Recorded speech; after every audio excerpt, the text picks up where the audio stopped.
Kad se biješ, brate? Nisam zakazao ništa.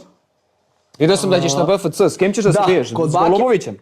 Pazi ovo, ja i Baka smo potpisali ugovor na 2 meča. On je stavio kao protivnik Enadžmina i Krileta.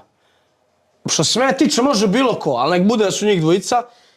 Sljedeći event je tek posle ljeta, septembar, oktobar, tako da ima dotad. Protiv Nedžmina, onog čoveka od 200 kila? 180.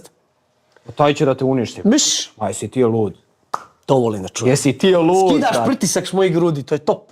Misliš da će da pobediš? Mislim da će da me usere. Ne znam, pa ja nikad ne mislim da će Nedžmina mi opali ovako Pa čovjeka da je to. još je veći, on ima 2 metra, brate. 2 metra 180 kila. Pa ti si lud. Dobro što si to prihvatio, ako protiv Golubovića šta nećeš, ima šanse. A Krile će da dune, oduvat će me. Ja nemam uopšte šanse s njima. Misliš? A smeje se, laže, brate, laže. Šta će im se desiti? Eku, neće znati, su li došli, su pošli. Ali o tom potom, lagano. Dobro.